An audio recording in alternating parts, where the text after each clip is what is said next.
because this whole 25 minute stretch that we're talking about, you could pretty much dub Peter's lesson about great power comes great responsibility. Mm-hmm. That's that whole from before Aunt May dies to the end of this scene. When they're chatting with each other, that to me is more rewarding than them quipping. That to me is more rewarding than them having fun doing Spider-Man stuff, because this is Peter Parkers talking with each other. Well, and it's using and resting upon all of the character development and all the details that have come in those movies before. And so it feels like, an immediate way to go, no, we care about all three of these Peters, but also we care most about what's happening to Tom's Peter right here and now. To me, it thematically represents Peter Parker's Spider-Man the most, and is easily the most emotionally effective, and gives you the best range of emotions, from heartbreak, sorrow, to cheer, joy, fun, wonder. The wonder. It does it all.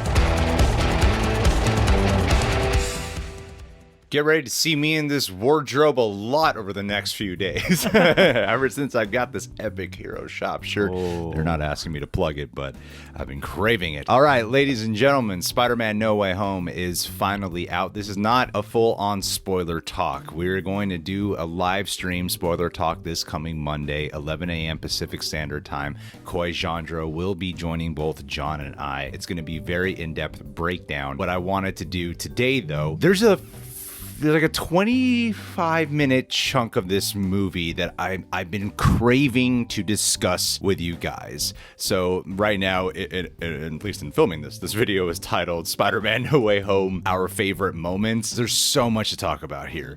There's chunks of the first half of this movie that I particularly love. And there's another universe where this video could just be called the second half of Spider-Man No Way Home. It's pretty much almost perfect for me, that whole second half. Just when I'm going about my day, there is a certain chunk of this film, a very specific couple sequences that are put back to back, that my mind is always going to. So I just wanted to focus strictly on talk about why I think that chunk is perfect. We're going to talk a lot about the other things that are definitely favorite moments from the film come this Monday, and maybe throughout some like other videos giving little talks about it here and there. But I wanted to focus specifically on this. In the meantime, you guys can, while you're listening, why don't you leave down in the comments what your favorite scene from the movie is. Yeah, we can finally talk about some spoilers. Here we go. I know. Here we go. Exciting. Let the cat out of the bag. Where it kicks off for me, where this movie really has just a definite shift in mood and tone. I feel like it smoothly gets there. I don't think it's jarring. After J. Jonah Jameson learns where Peter Parker is, he leaves the Daily Bugle. And one thing I'll add too is I really like the way how J. Jonah is captured in this movie. It's kind of reminds me of like the Spider-Man video game, where you hear him as sort of this like,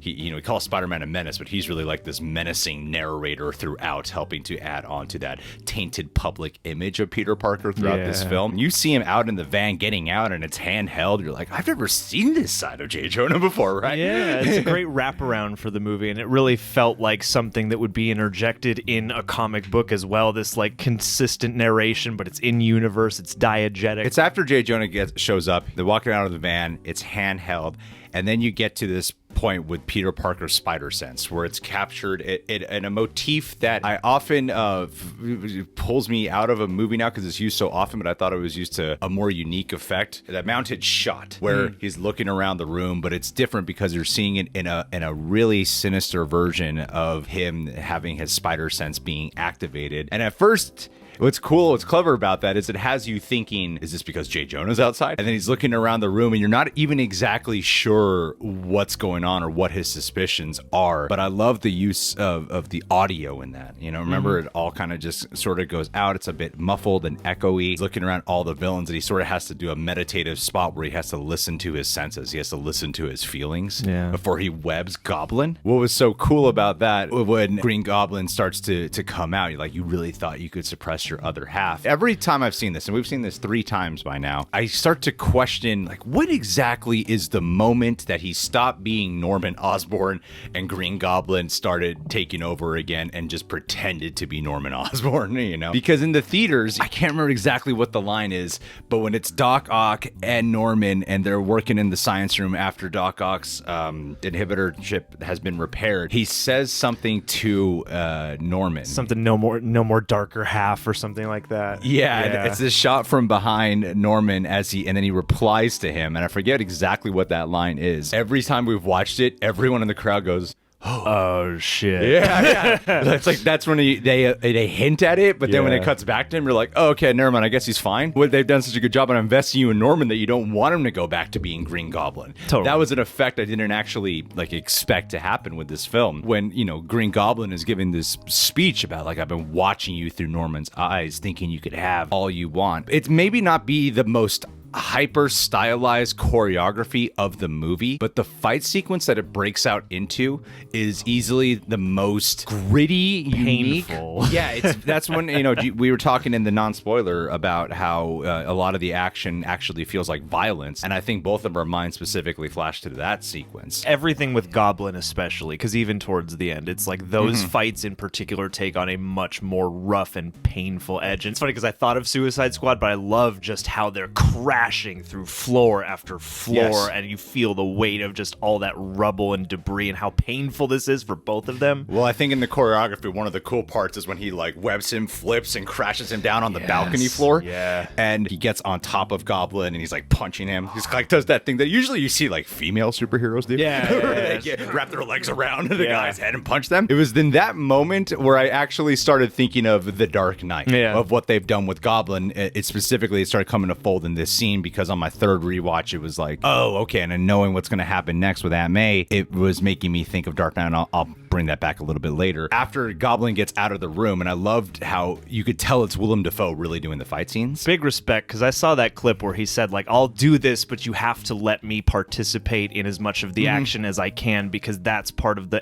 fun for me, and B, how I can really bring all of my, talent and energy to this character. And it shows, you really feel that. It shows. It feels visceral. Physical is how I would say it. One moment that every time I watch it just is such a really badass moment from Peter Parker is when he's limping through the hallway. He's all messed up. There's the window. He's trying to go outside, and he just goes whoosh, and he webs it really fast and just shatters the glass by pulling it. There's something about just watching this guy struggle that kind of makes me think of Daredevil, the hallway fight of struggling but trying to keep on fighting. So that's a really physical representation of Peter Parker to me that I've been craving from these MCU films. I haven't seen that in any of the Spider-Man films. Just something that feels very realistic about the use of the webbing when he grabs the window. You know that shot? And it also plays into his just creativity based on his knowledge of science and physics, because it's you don't necessarily have to throw something. I have the range advantage. I can just clear this obstacle from right here. So when he goes outside and then it's all crashing upon him, this is the collapse of everything for him. The helicopter's out on him. J. Jonah's smiling, looking up at him I got you. And then Lizard comes down, and that's one of the, I do have criticisms about this movie in particular. They mainly come from sections, I'd say, or moments from the first half. Not really full-on scenes. There's no scenes I don't like. Lizard, the one scene I can say I confidently like is actually that brief moment of him there when he appears. It's the best he looks in the film, and he says, "I told you there'd be consequences, Peter." And I'm that's why hear everybody. That's why he hid outside. He didn't believe in this. It's his most nuanced, least boilerplate line as a character, Lizard, in that moment. So then eventually it gets to a scene that everyone in the theater cries. It's damn good storytelling when you hear about this plot point. It got leaked. We knew about it. But damn, I gotta say that scene, every time I watch it, especially the second time for some reason, because we saw it with the smaller crowd, I was able to just kind of sit back and take it in and hear more of the dialogue. I was just bawling my eyes out. That's what really reminds me of Joker, and if I remember correctly, a part of Marvel Comics when it came to what is the answer for Spider-Man's Joker, then they created Green Goblin. It's kind of cool to see how they had Jack Nicholson play a more campy version of Joker. Heath Ledger comes in as the more realistic, grounded, gritty version, and Willem Dafoe got to do both. Yeah, yeah, he really does, and he gets to in a way that still feels naturally like it's coming out of the character from 2002. It doesn't feel like a reinvention, but it does feel more akin to the movies and the style we expect now. Yeah, and I love that they kept his mask off for it. So when he he sees Aunt May and you could tell he's plotting to kill her. Yeah, it was real Dark Knight vibes. Like the whole thing with like punching Goblin, and he's just laughing maniacally as he's getting hit because he knows Peter can't kill him. He's pretty much saying that the thing that's holding you back from unleashing your darkness and becoming your fullest potential, because he keeps saying, you have all the power in the world, but you're too weak to kill me. He kills Aunt May, kind of like Batman having his Rachel be killed in The Dark Knight. And there's also something about the mood and the way it's shot that does have a little bit more of that Nolan gritty comic book real vibe about it. Yeah. But when Aunt May dies, when she gets hit by the glider, it does a good trick on you, because she gets hit and everyone's, oh no. When Goblin swings off after the explosion of the pumpkin bomb, she gets back up, Peter gets back up, and I remember the first time watching, like, oh, they faked me out. The leak must have been false. The leak must have been false. Yeah, they must have seen part of this scene and assumed or something. Yeah. And people were always saying, like, oh, you're reading these leaks. How are you going to enjoy the movie if any of that comes true? And I feel like, as much as it does suck to be able to anticipate something, if the movie is doing, or the show or whatever is doing a good job of really pulling you in and keeping the nuance high, moments like that can still hit just as hard and can still throw you to the point where you're like, oh, okay, maybe it won't happen. Yeah. I think one thing John Watts does exceptionally well in this movie is Michael Giacchino's score is some of the best the MCU has ever had, but he's really great in this particular film of knowing when to have no music and really let the scene, which specific scenes to truly let breathe and feel the mood and the tension of the sequence. Like, you could feel the rubble, you could feel the fire crackling, you could feel the dirt, the atmosphere, the grind, like everything about after the rubble is there and Aunt May and Peter are like struggling to get up and Peter thinks it's fine. There's no music. It's just this, you could just have this scene with there. The part that gets me to crack is, when Peter is like saying, this is all my fault. Oh my God, it's happening to me right now. When Peter is starting to crack, as first they're talking about, I'm like, oh shit, my eyes are turning to get water. I need to hold back. Nah, don't hold back, bud. So look good in the thumbnail. Favorite moments. It would be a good moment. Favorite moments when she dies. Yeah. Finally, get out of here, Marissa. I think why it hits me harder on the second time is because I'm fully aware she's dying in this moment. And in her dying moments, when Peter is doubting what he was trying to set out to do with curing them, and knowing that she's dying, then she says, on nothing normalized? No. When she says the line, like, with great power comes great responsibility. I'm getting teary too. I just started, the second time I watched it, I was like, she's dying right now, and she's using her like some of her final words to give him his most powerful message that he's ever needed. To give him that push. And I'll tell you this, I think it's way more effective, and this is what surprised me too, is that they gave that line to her instead of an Uncle Ben. I think it's better than any of the Uncle Bens. That particular scene of the use of great power, great responsibility, instilling that message, than Spider-Man 1 and The Amazing Spider-Man. That moment is so effective. Well, there's something about placing it really within the moment of pain and peril and defeat. I think that, like, in the other and her concern is all about him at that moment, not even about her. Yeah, and it would be a really easy human choice to be like, if this guy just impaled me with a glider, you could let that hate take over or whatever, and they don't. But it's, in the previous movies, those exchanges happen in calm moments before the tragedy Peter isn't there for, whereas here,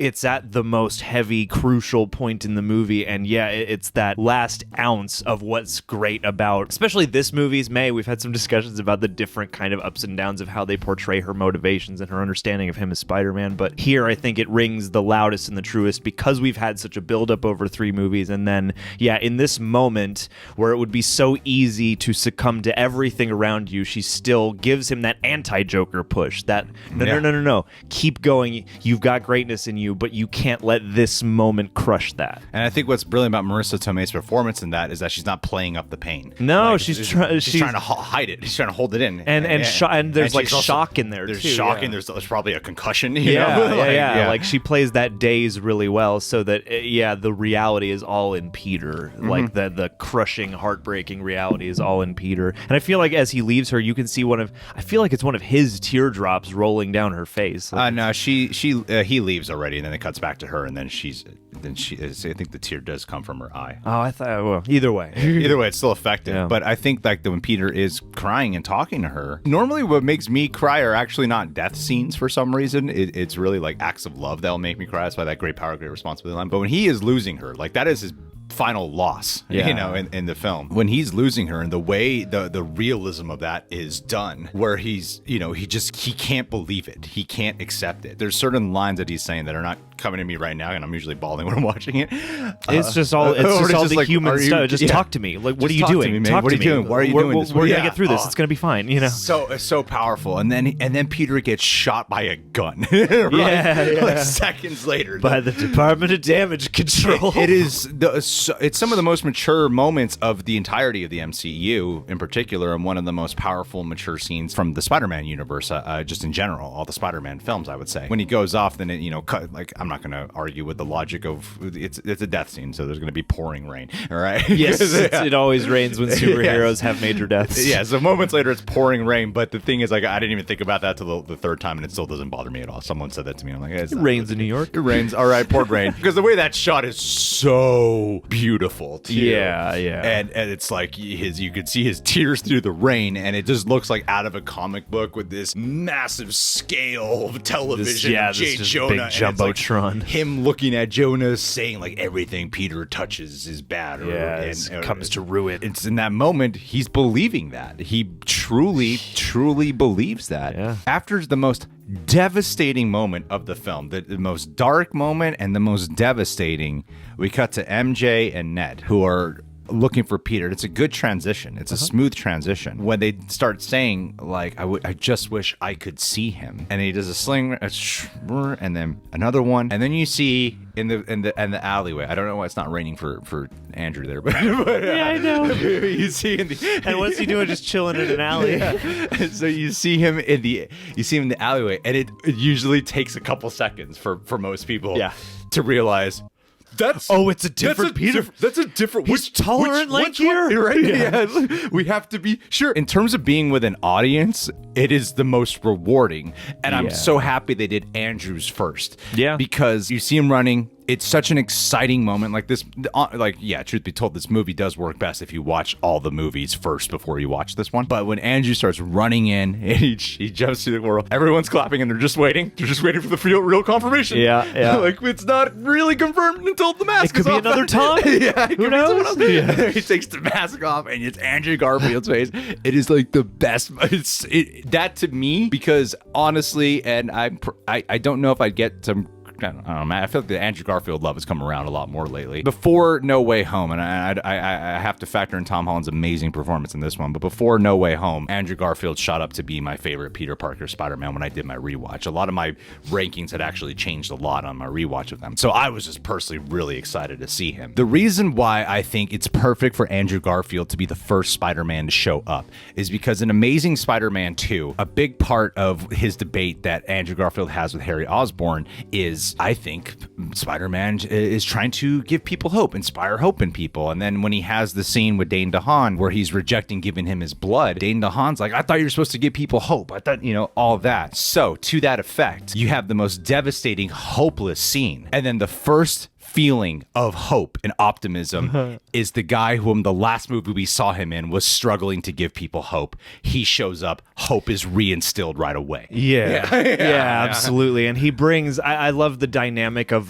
the three of them, but I love that he also kind of has a journey to be on as well. He is like the perfect middle child in that, Toby is a bit more sage and Andrew is still got some darkness to work through, but he's been through enough that he can impart his wisdom on Tom's Spider-Man. And really ended on a dark note for him in Amazing Spider-Man. Absolutely, it does. Yeah. And it was really nice that he is the brightest, most bubbly of the three of them because it makes a lot of sense, but also I think it's just really nice to see him back in a way where we can really enjoy the fun of his Peter Parker because, TASM 2 does get pretty dark, pretty heavy for him. To have him be the intro to that, it was, I think, the exact right choice. The whole sequence, the way they have fun with it, they don't just have him start doing crazy Spider-Man stuff right away. What I respected so much is that I was thinking that when they would show up in the movie, if they did, would be kind of quick and fun, typical MCU fan service. Like it'd be fast. Yeah. You know, but they're really supporting characters. When they show up. So when he shows up and he's getting acquainted with everything, I think they just nailed the introduction of how his version of Spider-Man would handle being in this situation, enamored with the mystical side of it, you know, being told, like, I think the way Zendaya and Jacob Batalon, the way they interact with him at first when she's like throwing the bread and saying, prove you're Spider-Man, crawling and get the web on the side. And then, of course, Tobey shows up, right? They do another pour. I'm like, I can't believe they're doing this back to back. And in terms of effective fan service, to have it be, first we just get them two alone in a room before we have them meet up with Tom Holland.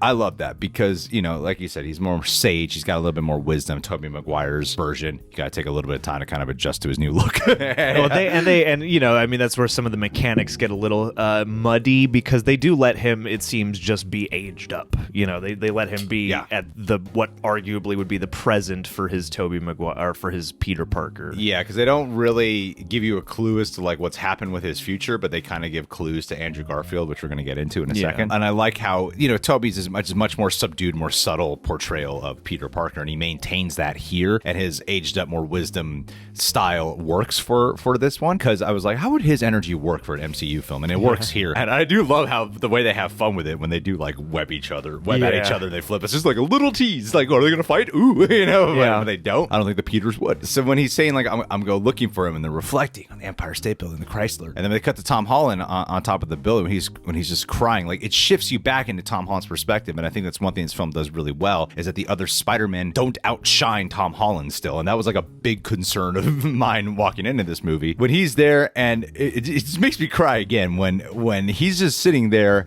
and then when Zendaya shows up to hug him, he starts bawling again, because that's such a realistic way of how it would probably go down. Most movies would probably have him just be there still really crying, but it's really when someone's about to hug you where you can let that wall down again and just let your feelings out, and his best friends are holding him. You can see he senses the other two. And they sense each other, and I feel like, you know, I can hear some people's gripes potentially about some of that, but I do think that was a really nice choice of like, I had a sense that someone really needs our help, and he's one of me. The way that they're able to tap into that throughout the movie, but especially in this portion of introduction and in this, you know, harsh, you know, emotional kind of confrontation, I think that was a really nice aspect and a way to hone in on the spider sense, because I feel like one of the gripes about the Tom Holland movies is that they haven't made a ton of creative use out of that, and they really did here in a lot of ways. And I mean, going back really super quick, I mean, you mentioned the shot that kicks this whole thing off of him locked off, kind of honing in on his sense, but what I loved the most about that is, and what sells that part of it, is really nauseatingly long crush zoom, the way that really hones the sense in directly on him and really separates you from the background. And I love that complements then later on, because you have it as a means of bringing them all close together and really honing in the Peters on each other. Very true. Very good point. What I really do love is when he looks back up at them, and it just looks like a comic book shot. Yeah. Where they're in the shadows at the top of the building. Like, there's silhouettes backlit, like giant moon. When they swing down, and I really admire that their first scene together, the three of them, it's not a fun, quippy scene whatsoever. No, it's not servicey. It's a dramatic, there's like the fan service in terms of like they're talking about certain things, but it's a really just great dramatic scene between the three of them, because this whole 25 minute stretch that we're talking about, you could pretty much dub Peter's lesson about great power comes great responsibility. That's that whole from before Aunt May dies to the end of this scene, when they're chatting with each other.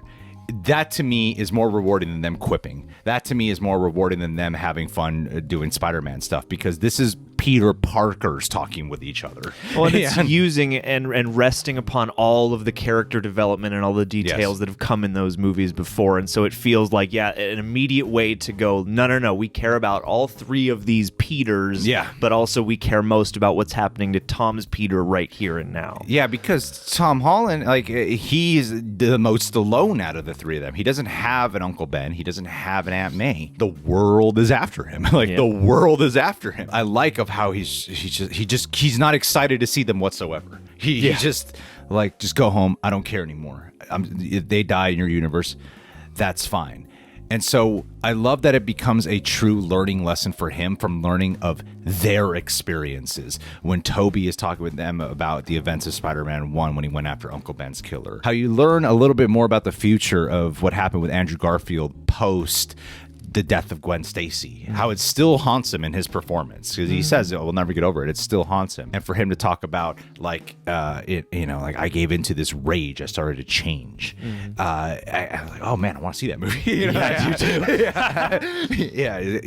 You get these shades of that. And then when they all kind of connect together, because he feels like, just because he feels we're both Peter Parkers does not mean we're similar to each other. Does not mean you could possibly understand my experiences or how I feel. Then when with great power comes that line comes back and Tobey Maguire fills in the blank. Andrew Garfield is the one who cites Uncle Ben said, even though it's not exactly how he said it in Amazing Spider-Man. You know, the same thing. I'm paraphrasing for Uncle Ben, paraphrasing my dad.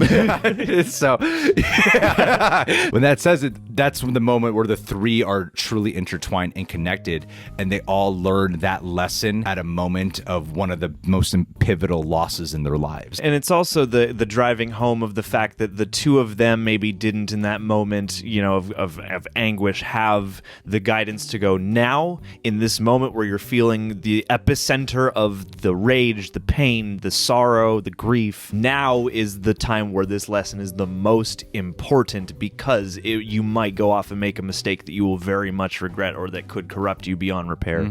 And so it does, going back to that idea that it feels the most meaningful kind of here to touch that idea. It really does, because it's the crucial moment. Yeah. So I feel like that whole chunk that we just talked about, I wouldn't change a thing about it. No, and I think it's really smart what they did, because they hit it between one really heart-wrenching it's like we're all thinking, how are Tobey and Andrew going to show up? It's going to be awesome, and we're going to hoop and holler when they do. And I think they were very conscientious in putting it right in the midst of both the crushing loss of Aunt May, one of the lowest points in the movies, and one of the most fun things with Ned figuring out his magic abilities. And I think that's a great way of kind of throwing off your focus and sort of distracting you from them, and then letting their entry be so impactful. And it doesn't, and what I love too is that it doesn't undercut the death of Aunt May. All it does is actually, because of the conversation with the first time the three of them together, it further drives home the importance and significance and the weight and the missing presence of Aunt May now. Like it amplifies it. So that whole stretch is like genius to me. Yeah. There's plenty of other things that I was like, if I was to make like a full-on list, them quipping about the spider web to Tobey Maguire is always a blast. And the web fluid, like that's such, we'll get more into that. Literally the last 10 minutes is almost like pretty, like that's pretty perfect to me. Because it makes you go like, oh wow, they pretty much use this MCU Homecoming trilogy to arc him into the Spider-Man. Yeah, he goes from being a Spider-Boy to a Spider-Man. It's coming of age. Yeah, it's really neat, and it really like obliterates all the complaints that a lot of people have shared with being like Iron Man Jr. in a lot of ways. Well, and it lends credence to those previous movies too. Yeah, so you have that, like there's and like the goodbye to MJ. There's a gazillion scenes that you can make a list about, but in terms of what I thought was perfect filmmaking, that whole stretch right there, and it's also to me more quintessential Spider-Man. Arguments to be made for like other moments for sure too. But to me, this is the most celebration of Spider-Man. But yeah, guys, thank you so much for being here. What was your favorite sequence from this film? Leave your thoughts down below. We'd love it if you can subscribe, click that notification bell. Do keep a lookout for our live stream that we will be doing this coming Monday at 11 a.m. Pacific Standard Time. And yeah, we will catch you guys soon.